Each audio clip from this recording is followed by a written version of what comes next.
여러분 잘 나오셨습니다. 우리 옆에 분 한번 인사하겠습니다. 잘 오셨습니다. 우리 5월 가정의 달 네 번째 주일입니다. 다음 주가 이제 마지막 주가 되는데 제가 몇 가정을 우리가 이제 예를 들어서 우리 함께 말씀을 보았는데 오늘은 다윗을 보려고 합니다. 다윗.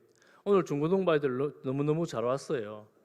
오늘 다윗 딱 중고등부 아이 시절 때의 다윗을 오늘 말씀을 통해 이제 봅니다. 여러분 오늘 말씀 보면서 다윗 같은 꿈과 비전 안에 살아갈 수 있기를 간절히 바랍니다. 하나님 가까이 하는 그런 아이들 되기를 바랍니다. 여러분 요즘에 우리 자녀들을 돌아보면 우리 결혼도 힘들지만 잉태하고 또 출산하고 아이들 양육하는 게 굉장히 힘든 시대를 살아가고 있습니다. 너무 힘들다 보니까 출산을 잘 하지 않으려고 하는 그런 때가 되었습니다. 이런 때에 우리가 어떤 방법으로 우리 아이들을 양육할까 고민도 많이 되고 또 여러 가지 방법도 사용하고 하는데 오늘 다윗을 보면서 우리가 그 길 한 가지를 배우려고 합니다. 다윗이 등장하던 시기에는 통일 이스라엘 왕국의 사울이 왕이었습니다. 그 사울은 전쟁에 나가서 크게 이겼습니다. 그래서 주변에는 전쟁 승리의 소식이 퍼져 나가고 있었지만 안타깝게도 하나님의 말씀에 불순종한 사울 왕을 하나님이 버리셨어요. 사울 왕에게 기름을 부었던 사무엘이 너무너무 슬퍼서 울고 있는데 하나님이 말씀하시죠. 너 언제까지 그렇게 울고 앉아 있을래? 내가 다른 사람을 왕으로 세우기로 작정했다. 베들레헴 이새의 집으로 가거라. 이렇게 말씀하시죠. 명령을 하십니다. 그래서 사무엘이 그 당시 국가의 제사장이었던 사무엘이 하나님의 말씀을 받아 베들레헴으로 내려가게 됩니다. 이새의 집에 들어갔습니다. 이새는 그 조그만 베들레헴이라는 마을의 한 집안의 가장이었는데 온 집안 식구를 다 불러 모았습니다. 좋은 옷을 입히고 좋은 식탁을 준비하고 제사 지낼 준비를 만반의 준비를 다 갖추었습니다. 동네가 떠들썩였습니다. 왜냐하면 사무엘이라면 대단한 사람이었거든요. 그 권세와 이름이 대단한 사람이었거든요. 그리고 이 이새는 아들들을 사무엘 앞에 인사를 시키고 소개를 합니다. 매일 먼저 엘리압이 사무엘 앞에 인사를 하는데 첫째 엘리압입니다. 인사를 하는데 사무엘이 보고 야, 이 사람이네. 하나님이 나를 보낸 이유가 바로 여기에 있었구나. 그리고 기름 부을 준비를 딱 했습니다. 왜냐하면 키도 훤칠한 넉넉한 키에 그리고 인물도 잘 생겼습니다. 오늘 보니까 외모도 준수한 외모를 가졌습니다. 키와 용모를 보고 사무엘은 홀딱 첫눈에 낙점을 해버렸습니다. 하나님이 급하게 말립니다. 사무엘아, 너는 용모와 키를 보지 말라. 여러분 7절 너무나 잘 아시는 말씀인데 7절 말씀을 같이 한번 읽어보겠습니다. 7절입니다. 시작. 여호와께서 사무엘에게 이르시되 그의 용모와 키를 보지 말라. 내가 이미 그를 버렸노라. 내가 보는 것은 사람과 같지 아니하니 사람은 외모를 보거니와 나 여호와는 중심을 보느니라. 하나님은 무엇을 보십니까? 중심을 보느니라. 마음 내면을 보십니다. 여러분 요즘 이 시대는 외모에 굉장히 관심이 많죠. 외모에 사람들이 집중을 합니다. 오늘의 본문 말씀은 하나님이 사용하실 사람의 기준을 딱 정리해서 보여줍니다. 하나님은 누구를 어떤 사람을 사용하시는가? 외모가 아니라 중심이다. 이렇게 말씀하죠. 예전에 어떤 기사를 본 기억이 나요. 배우자를 정할 때 여러분 말에 질문을 이렇게 해서 설문조사를 해요. 배우자를 정할 때 성격이나 마음을 보시겠습니까? 외모를 보시겠습니까? 제가 손들라고는 하지 않겠습니다. 여러분은 외모를 보시겠어요? 중심을 보시겠어요? 마음으로 대답해 보세요. 아마 제가 보기에 대부분의 어르신들은 그래도 마음이 중요하죠. 마음이. 그렇지만 우리 청소년애들 마음만 하면 돼요? 안 된대요. 안 된대요. 그때 조사에서도 마음만 아니고 외모가 중요하다. 이게 반 넘게 나왔어요. 외모가 그만큼 중요한 시대가 됐습니다. 그래서 외모를 관리하는 경제가 굉장히 발달했습니다. 의료기술도 발달해 있고 뷰티 산업이라고 하죠. 화장품 산업도 발전해 있고 굉장히 그 우리나라 산업 규모가 그 외모 관리하는 데 산업이 굉장히 큽니다. 키도 키워준대요. 외모를 사람이 전부 다 생각하고 살아가는 시대죠. 옛날 외모 지상주의라는 말이 나온 지가 아주 오래됐습니다. 그때부터 지금까지 계속 외모가 중요한 것으로, 더 중요한 것으로 생각하고 있지만 하나님은 중심을 보신다고 말합니다. 그 당시에 가장 탁월했던 영적 지도자 사무엘조차도 첫눈에 낙점할 만큼 출중한 외모를 가진 그였지만 하나님은 내가 그를 버렸다 이렇게 말씀하시는 거예요. 그래서 두 번째 아들 나옵니다. 아비나답. 그도 멋진 외모를 가졌지만 그도 아니었습니다. 셋째가 나옵니다. 삼마. 그 역시 아니었습니다. 다음 7 아들이 다 지나갔는데 하나님께서 내가 바로 너다라고 말하는 사람이 없는 거예요. 사무엘이 묻습니다. 내 아들이 다 여기 모여 있느냐? 이새가 대답합니다. 머리를 긁으면서 대답했던 것 같아요. 아직 막내가 있긴 한데 양 지키고 있어요. 여러분, 국가의 가장 영적으로 영향력 있는 지도자 사무엘이 집안에 와서 제사를 지낸다 그러는데 막내 아들은 양 지키라고 보냈어요. 나중에 심부름 또 이 아들만 시켜요. 그리고 실제로 보면 아직 이름이 등장하지 않습니다. 다른 사람 이름이 나왔잖아요. 이름이 등장하지 않습니다. 그리고 이 막내라는 히브리 말에는 약간 무시하는 듯한 그런 뉘앙스가 들어 있습니다. 이런 의미가 있는 거죠. 막내는 이 자리 안 와도 돼요. 그 아이는 양 지키는 일로 충분합니다. 그러니 그 부모에게 이 막내에 대한 존재감이 다른 아들만 갖지 못했다는 겁니다. 그러니까 이 아들들은, 다른 아들들은 다 좋은 옷 입고 좋은 음식 앞에 다 모여 있는데, 제사장 앞에 서 있는데 이 막내는 여전히 누추한 옷을 입고 들판에서 양을 치고 있습니다. 가정에서 소외된 거예요. 그런데 사무엘이 말합니다. 그는 양 지켜야 됩니다. 이렇게 말하는 이새 앞에 빨리 그를 데려오라. 그가 오기까지 내가 이 식탁에 앉지 않겠다. 이렇게 말합니다. 그러니 이새는 어쩔 수 없이 부랴부랴 사람을 보내서 이 막내를 사무엘 앞에 딱 세웠습니다. 12절 말씀에 보면 이렇게 말합니다. 12절에 보면 이에 사람을 보내어 그를 데려오매 그의 빛이 붉고 눈이 빼어나고 얼굴이 아름답더라. 키에 대한 이야기는 나오지 않아요. 다윗이 키는 별로 크지 않은 것 같아요. 그런데 그 사무엘이 외모를 보니 얼굴빛, 눈빛, 얼굴이 하여튼 남달라요. 여전히 외모를 봅니다. 그렇지만 하나님은 이미 다윗의 이름이 나오지 않자 아직 그 막내의 중심을 보셨고 중심을 아셨습니다.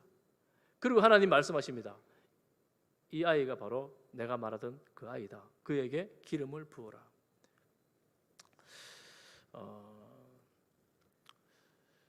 하나님은 우리가 보지 못하는 것을 봅니다. 내가 보지 못하는 것을 봅니다. 여러분이 보지 못하는 것을 하나님은 보십니다. 여러분, 하나님의 눈으로 볼 수 있으면 정말 좋겠어요. 그런데 잘 보지 못해요. 우리가 다윗을 볼 때도 사무엘은 여전히 외모를 보잖아요. 얼굴을 보잖아요. 눈을 보잖아요. 얼굴 빛을 보잖아요. 그런데 하나님은 그 중심을 보십니다. 중심이 하나님 앞에 준비되어 있었던 거예요. 그리고 사실은 이 다윗이 다윗 왕이 되는 결정적인 이유가 또 나옵니다. 13절 하반절에 보면 기름 부은 그날 그 이후로 다윗이 여호와의 영에게 크게 감동되니라. 즉 다윗이 다윗 왕으로 세워질 수 있었던 것은 그의 기름 붓기 전에 준비된 것도 있지만 더 중요한 것은 기름 부음으로 하나님의 영이 다윗을 사로잡았습니다. 하나님께서 그 아이를 사용하기로 그에게 영을 부어 주셨습니다. 이제 우리가 오늘 이 다윗을 보면서 다윗이 어떤 아이였는가를 조금 더 보려고 하는데, 다윗은 사실은 이 성경을 보면 이미 가족에게는 버림을 받았지만, 소외되어 있었지만 주변 동네 사람들에게는 인정을 받는 아들이었어요. 16장 18절에 보면 이 구절의 배경이 뭐냐면 이제 하나님의 영이 사울 왕을 떠납니다. 악령이 사울 왕을 다스립니다. 그래서 사울왕이 악령에게 사로잡힐 때에 이상한 행동을 했겠죠. 그때 신하들이 말합니다.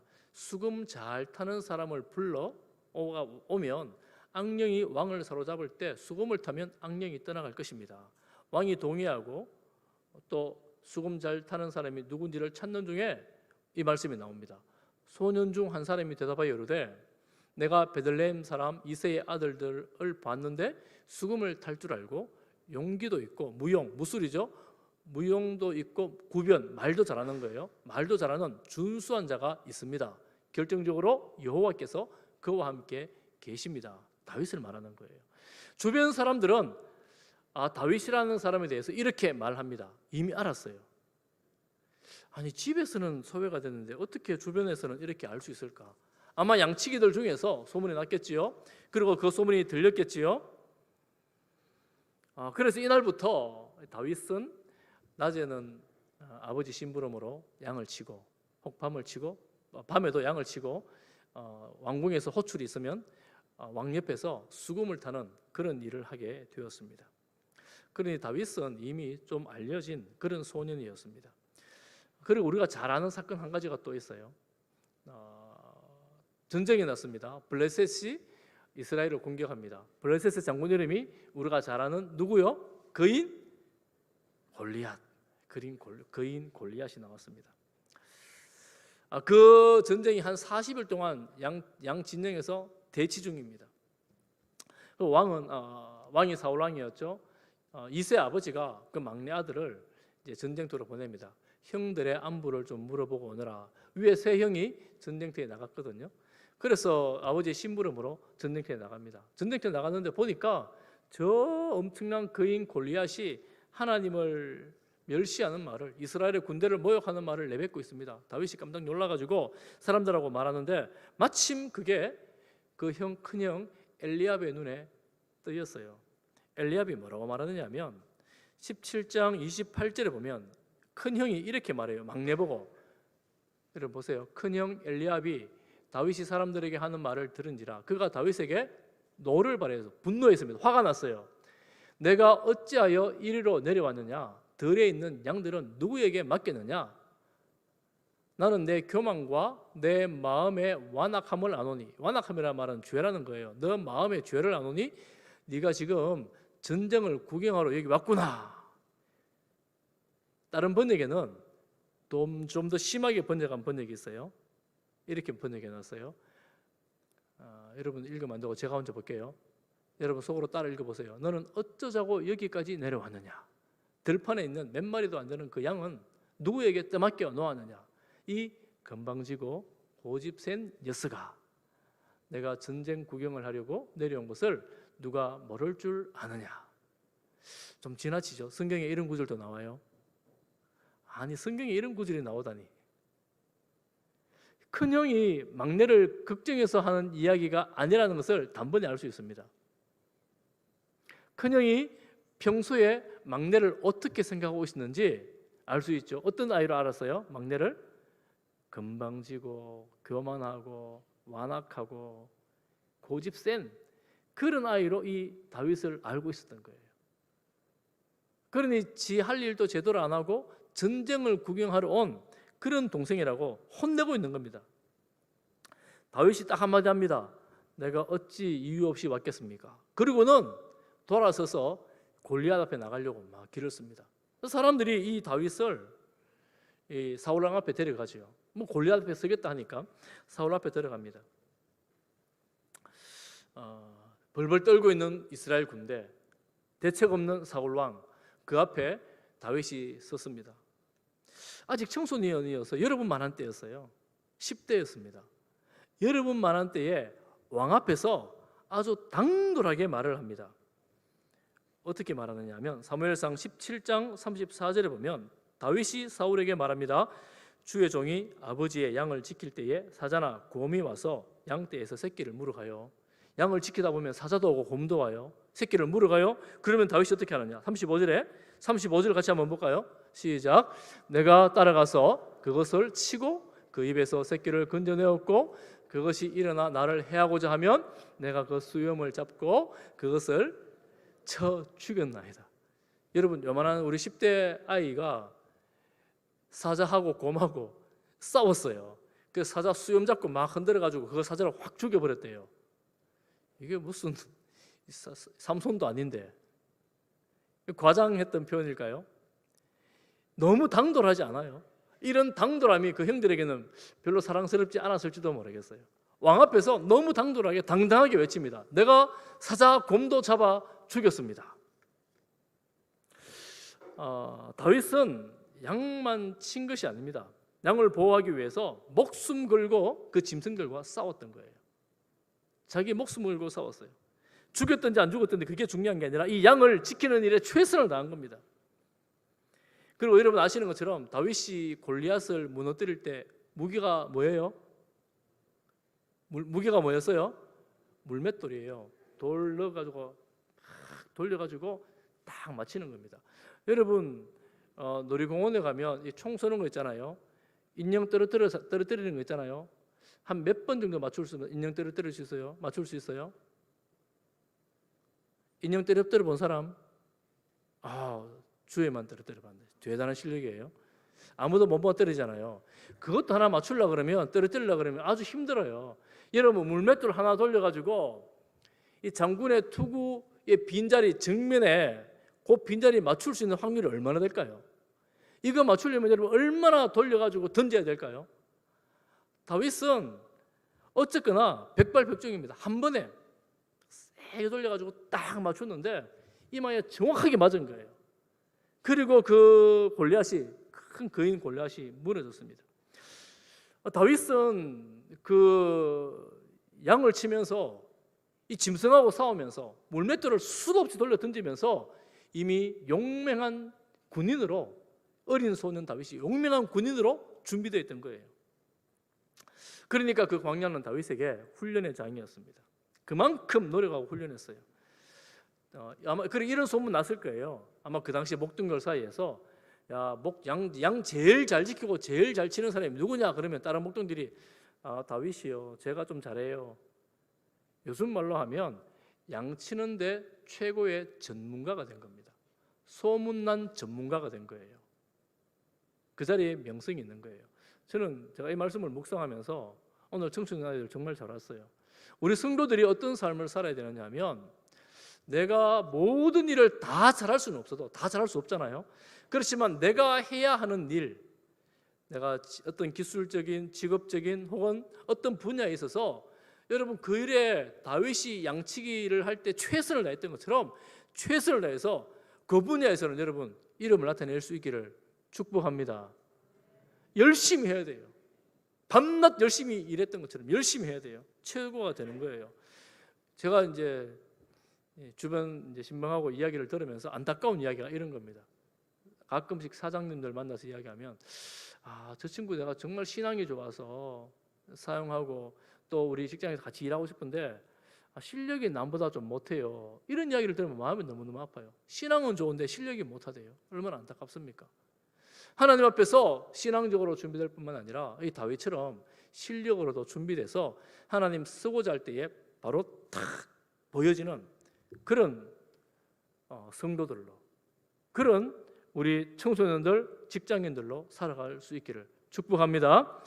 다윗은 더 준비된 게 있어요. 더 중요한 겁니다. 그것은 뭐냐면 17장 36절에 보면 다윗은 하나님에 대한 하나님의 그 영광에 대한 소망과 열망이 있었습니다.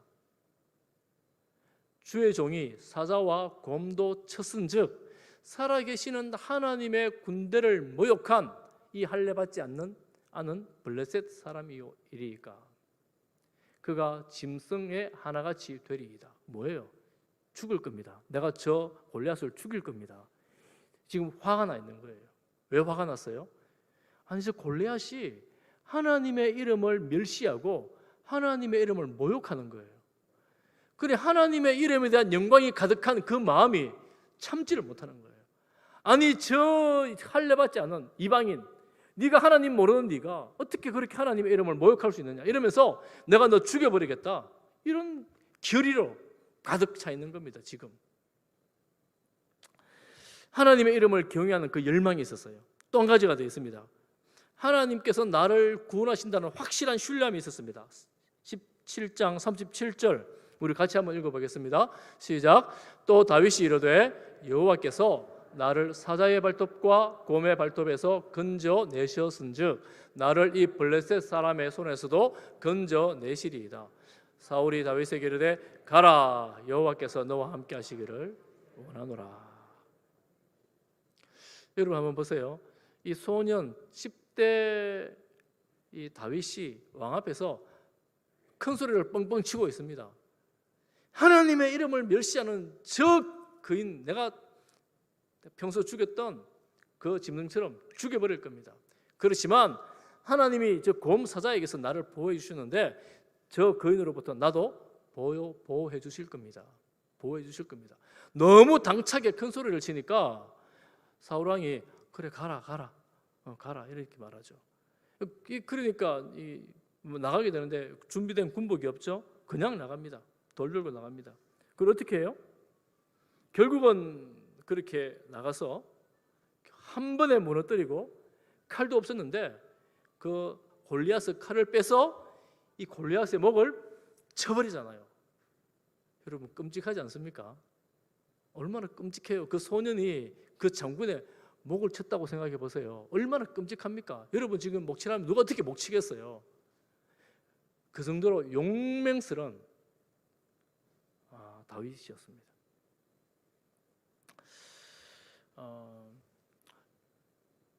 이렇게 당당하고 용맹스러운 다윗, 그런데 여러분 조금 전에 봤지만 그를 비난하는 형 앞에는 한마디밖에 안 해요. 이유가 있습니다, 형님. 그리고 이 큰 일에 집중합니다. 여러분 만약에 내가 어떤 일을 하려고 하는데 분명한 이유가 있어요. 또 목적도 있어요. 또 누가 했어요. 명령도 했어요. 그럼 누가 와가지고 방해해요. 무시해요. 비난해요. 그러면 여러분 뭐라고 말하겠어요? 모욕감을 줍니다. 욕을 합니다. 그럼 여러분 어떻게 대응하겠어요? 무슨 소리 하냐고, 내가 지금 이거 꼭 해야 된다고, 누가 시켜서 왔다고, 형은 모르면 가만히 있으라고 한바탕 싸워야 되는 거 아니에요? 요즘 여러분 집안에 보면 이런 싸움들이 있잖아요. 애들 키워보니까 이런저런 일로 싸움이 있더라고요. 보니까 싸우잖아요. 사소한 일로 싸웁니다. 그런데 다윗은 거기 대응을 안 해요. 청소년 여러분, 다윗을 한번 보세요. 거기 대응을 하지 않아요. 말도 안 되는 소리를 하는데 그 비난에 대응을 하지 않습니다. 여러분 기억하십시오. 지혜가 어디에 있느냐면 엉뚱한 말 한마디 그리고 단어 하나, 어떻게 네가 나한테 그런 말 할 수 있냐고, 당신이 나한테 그런 말 할 수 있냐고, 여기에 내 감정과 에너지를 다 쏟아버려요. 다 쏟아버리면 큰 일을 앞두고 큰 일조차도 대사도 망가뜨리는 거예요. 마음이 상해서, 심정이 상해서. 그럼 나중에 말하죠. 너 때문이야. 너 때문이야. 내가 골리앗 죽이러 왔는데 형 하는 마디 말 때문에 내가 아무것도 못하고 이것도 못하고 저것도 못하고, 이렇게 비난하면서 싸움이 커지는 거죠. 이것도 안 되고 저것도 안 되는 거예요. 일이 다 무너뜨려지는 거예요. 그럼 다윗은 그렇지 않았어요. 정말 지혜롭죠.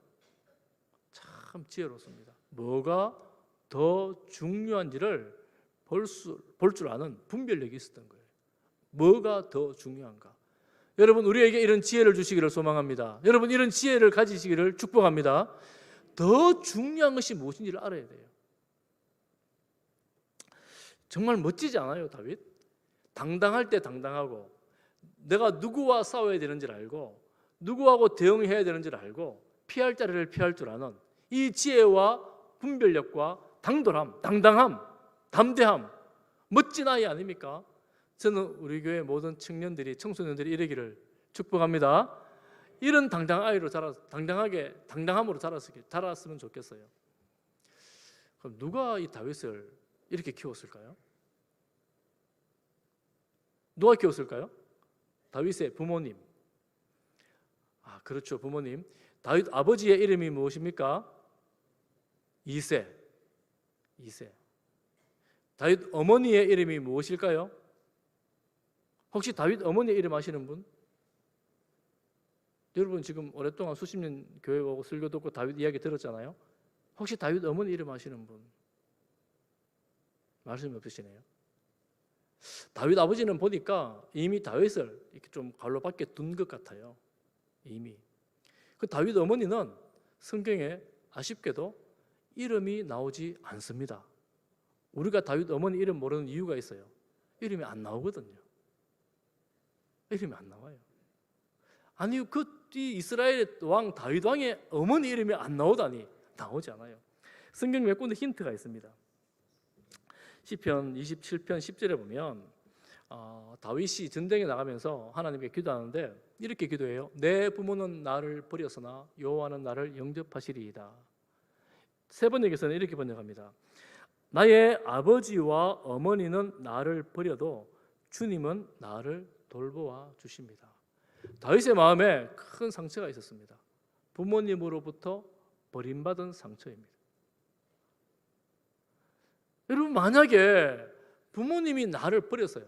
우리 청소년 여러분 부모님이 나를 버렸어요. 그러면 그 상처가 내 인생 평생을 끌고 갈 거 아니에요. 나는 부모님께 버림받은 존재라는 아픔, 슬픔이 있잖아요. 그런데 다윗은 이렇게 말합니다.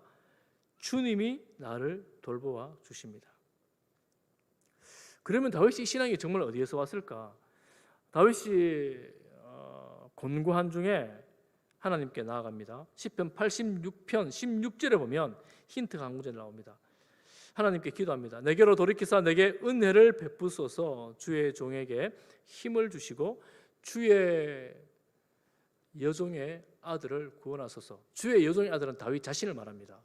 주의 여종, 어머니를 주의 여종이라고 말하죠. 그러니 아마 다윗은 그의 어머니가 나중에 어떻게 됐는지는 모르지만 그 다윗 심령에 있었던 하나님에 대한 신앙은 어머니로부터 배운 것이다 라는 것을 알 수가 있습니다. 그렇지만 그 어머니가 다윗의 결정적으로 이 다윗의 인격을 다 형성하도록 도우지는 못한 것 같아요. 버렸다고 말하니까요. 그러면 다윗이 다윗에게 한 것은 과연 무엇일까? 저는 이 광야에 집중합니다. 광야를 봅니다.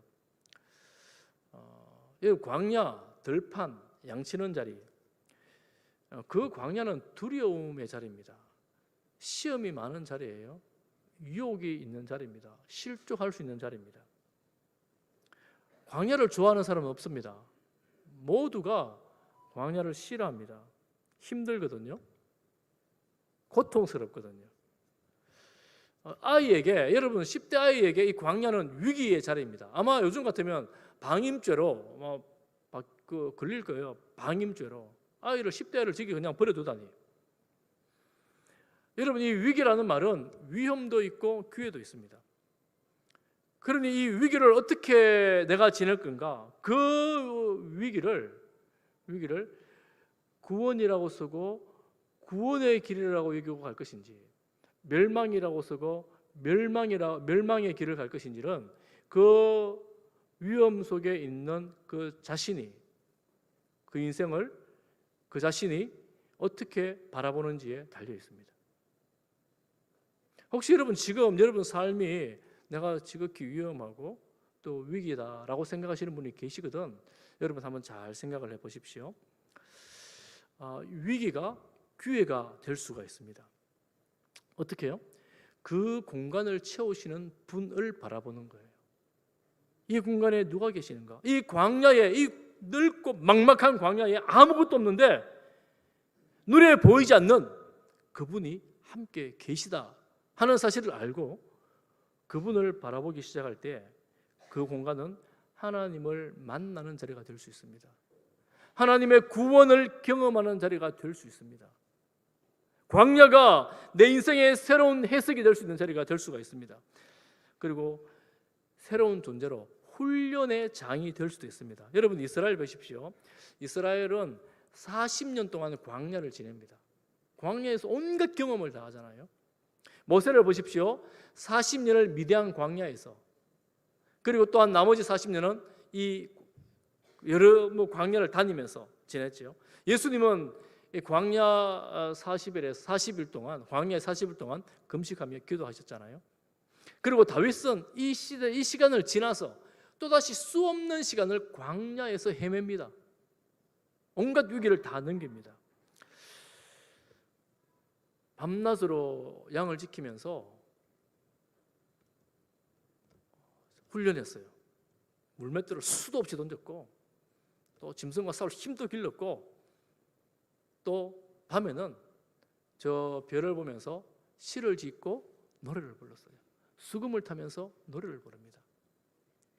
다윗은 용사이기도 했지만 시인이기도 했죠. 수 없는 다윗의 시가 있습니다. 다윗은 아무도 없는 그 광야에 홀로 있는 광야에 홀로 있지 않았습니다. 하나님을 찾았고 하나님께서 그를 만나 주셨고 아무도 소통할 리 없는 그곳에서 하나님과 소통하며 지냈습니다. 그래서 이 다윗에게 있어서 이 광야 홀로 있는 그 시간은 천금 같은 시간이었습니다. 그의 인생에서 뺄래야 뺄 수 없는 천금 같은 시간이었습니다. 왜냐하면 하나님을 경험한 시간이었기 때문에 그렇습니다. 사랑하는 성도 여러분, 여러분 홀로 있는 시간을 여러분 좀 만드셔야 돼요. 우리 청소년 여러분 혼자 있는 시간을 좀 만들어야 돼요. 요즘 너무 바쁘잖아요. 할 게 너무 많아요. 얼마나 분주합니까? 그런데 이 분주한 중에 혼자 있는 시간을 좀 만드셔야 돼요. 여러분 혼자 있어도 혼자 있는 게 아니에요. 요즘 보니까 뭐가 있습니까? 핸드폰이 다 함께 있어요. 아침에 눈 뜨면 제일 먼저 보는 게 핸드폰. 저녁에 눈 감기 전에 마지막까지 보는 게 핸드폰. 맞지요? 저만 그런가요? 핸드폰을 손에서 뗄 수가 없어요. 그래서 저는 여러분 권합니다. 혼자 있는 시간에 손에 핸드폰이 닿지 않는 공간을 만들어 보시기를 바라요. 그리고 아예 핸드폰 소리가 들리지 않는 다른 방에 나오세요. 의도적으로 혼자 있는 공간을 만드시기를 바랍니다. 그 시간에 뭐예요? 제가 여러분들에게 권합니다. 그 시간에 뭘 하느냐 하면 하나님을 찬양하십시오. 내 영혼아 여호와를 찬양하라. 조용히 하나님의 이름을 부르세요. 하나님 아버지 한번 불러보세요. 그리고 고백하세요. 하나님 사랑합니다. 아버지 감사합니다. 하나님 이것 너무 감사해요. 우리 부모님 함께 있는 것 감사해요. 오늘도 밥 잘 먹게 해주신 것 감사해요. 편안한 잠자리 주신 것 감사해요. 하나님께 감사를 올려드리세요. 그리고 하나님께 물으세요. 하나님께 물어보세요. 뭘 물어볼까요? 여러분 궁금한 거. 하나님 내가 지금 이 일을 해야 되는데 어떻게 해야 될지 잘 모르겠어요. 하나님 지혜를 주세요. 내가 내일 누구를 만나야 되는데 하나님 그 사람과 부담스러운 만남입니다. 하나님 평안을 주세요. 내가 어디로 갈지를 잘 모르겠어요. 하나님 갈 곳을 알려주세요. 그리고 묻고 나서 기다리세요. 하나님 생각하면서 혼자 기다렸어요. 묻고 나서 바로 핸드폰 찾지 말고 핸드폰에 정보가 워낙 많아서 핸드폰에 다 물어보면 답이 다 나와요. 그렇죠? 여러분 핸드폰 찾지 말고 하나님께 고요히 물어보며 기다리세요. 또 이렇게도 할 수 있습니다. 여러분 성경 한 구절 혹은 두 구절을 암송하십시오. 암송하시고 홀로 그 구절을 천천히 되씹으세요. 가장 잘 아는 구절, 오늘 이 배경이 되는 시편 23편 여호와는 나의 목자시니 내게 부족함이 없으리로다. 하나님이 내 인생의 목자시구나. 내가 부족함이 무엇인가. 누워서 하세요. 누워서 괜찮아요. 잠자리에 누워서 잠들어도 괜찮아요. 하나님 내 인생의 목자신데 목자 품에서 제가 지금 자겠습니다. 그리고 주무셔도 괜찮아요. 하나님을 여러분 기억하십시오. 말씀으로 되씹으세요. 홀로 있는 시간을 알차게 잘 보낼 때에 우리 내면이 더 풍성해질 수가 있습니다. 홀로 있는 시간을 하나님과 깊이 교제할 때에 우리의 신앙이 더 깊어질 수가 있습니다. 홀로 있는 시간에 하나님을 깊이 만날 때에 우리 신앙의 능력이 나타나게 되어집니다. 여러분 다윗은 그 인생에서 비참한 일을 너무나 많이 경험했어요. 슬픈 일을 너무나 많이 경험했습니다. 그런 비참하고 슬프고 고통스러운 일들을 지나면서 완전히 주저앉지 않을 수 있었던 것은 하나님을 경험했기 때문입니다. 하나님을 알기 때문이에요. 그때마다 비탄의 시를, 비탄의 말을 쏟아내면서도 하나님 앞에 나올 수 있었던 것은 하나님이 그를 살려주시고 그에게 도와주시고 그 길을 인도해 주셨던 것들을 경험했기 때문입니다. 사랑하는 성도 여러분, 우리 사랑하는 청소년 여러분, 하나님이 우리 인생에 개입하시고 도와주시고 인도하시는 분임을 믿습니다. 아멘. 믿습니다. 하나님 개입하십니다. 도와주십니다. 어쩌면 다윗은 사무엘 오기 전에 이미 광야에서 하나님을 만났고 하나님과 교제했고 하나님의 임재 가운데에 살아갔을지도 모르겠어요. 결론 내립니다. 사울이 이스라엘 왕으로 자격이 없다, 실격이다 이런 판단을 하나님이 하셨습니다. 그리고 두루두루 누구를 세울까 하나님이 찾으셨습니다. 그리고 찾았어요. 사무엘을 그 집에 보내셨습니다. 여러분 16장 1절 하반절을 다 같이 한번 보겠습니다. 사무엘이 그 집에 가기 전에 하나님께서 하신 말씀입니다. 같이 봅니다. 시작.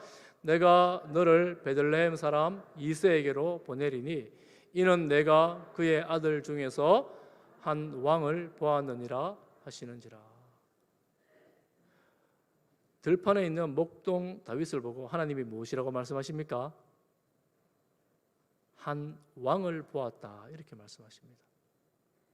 왕하고는 너무나 거리감은 전혀 왕이 될 자격조차 없는 그를 들판에서 양치고 있는데 내가 한 왕을 보았다. 여러분 나이 때에, 청소년 여러분 나이 때에 하나님이 그렇게 말씀하시는 거예요. 내가 한 왕을 보았다. 사람들은 외모를 보고, 사람들은 그의 배경을 보고, 사람들은 세상에서 얼마나 뛰어난가를 보지만 하나님은 중심을 보셨고 다윗을 만나 주셨고 어린 그를, 누추한 그를 왕이라고 미리 불러 주셨습니다. 가족들조차도 별로 귀하게 여기지 않는 그런 다윗이었지만 하나님이 왕이라고 불러 주셨습니다. 물론 기름 붓고 난 이후에도 다윗은 수도 없는 고생을 하죠. 죽을 위기도 넘깁니다. 그렇지만 하나님 눈에 그는 왕이었습니다. 사랑하는 성도 여러분, 우리가 하나님 앞에 하나님의 백성으로, 하나님의 자부심으로, 하나님의 자녀라는 자부심으로 살아갈 수 있기를 간절히 바랍니다. 세상이 뭐라고 하든지, 세상이 어떻게 보든지 그런 마음으로 살아갈 수 있기를 간절히 바랍니다. 제가 말씀을 준비하면서 이런 생각이 들어요. 우리의 중심, 마음, 나의 내면에 과연 무엇이 있는가? 여러분 중심에는 무엇이 있습니까? 하나님이 여러분 중심을 지금 보실 때에, 여러분 청소년 여러분, 하나님이 여러분 중심을 지금 보실 때에 하나님은 여러분의 무엇을 보실까요?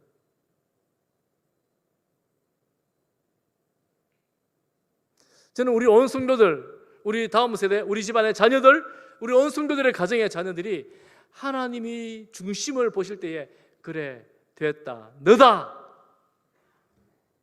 이렇게 말씀하시는 복을 받아 누리시기를 축복합니다. 얼마나 큰 복이에요. 이 험한 세상에, 유혹이 많은 세상에, 하나님을 하나님으로 섬기는 이가 없는 세상에 하나님 오늘 우리를 예배 자리로 불러주시고 우리 자녀들과 함께 예배드리게 하시고 하나님의 영광을 갈망하게 하시고 하나님의 이름을 찬양하는 그런 백성으로 우리를 불러주셨으니 얼마나 감사합니까? 이런 자리에 있는 우리가, 우리 심령이, 우리가 서로는 우리의 마음을 보지 못하지만 하나님께서 우리의 마음을 보실 때에 그래 바로 너야, 내가 너를 기뻐하노라, 이런 하나님의 선언이 우리에게 들려지기를, 또 이런 믿음으로 살아가기를 주님의 이름으로 축복합니다. 이런 우리가 고백해야 될 것, 마지막 한 가지 말씀드리고 마칩니다. 여러분 아까 조금 전에 찬양한 거예요. 주는 나의 힘이요. 제가 큰 은혜를 받았어요. 여러분 조금 전에 고백했잖아요. 주님이 나의 힘입니다. 다윗이 했던 고백이에요. 주님이 나의 힘입니다. 내면에 하나님을 두고 살아가는 그가 했던 고백 따라해 보겠습니다. 주님이 나의 힘입니다. 우리 청소년들만 다시 한번 따라해 보겠습니다. 주님이 나의 힘입니다. 아멘. 다시 다 같이 주님이 나의 힘입니다. 아멘.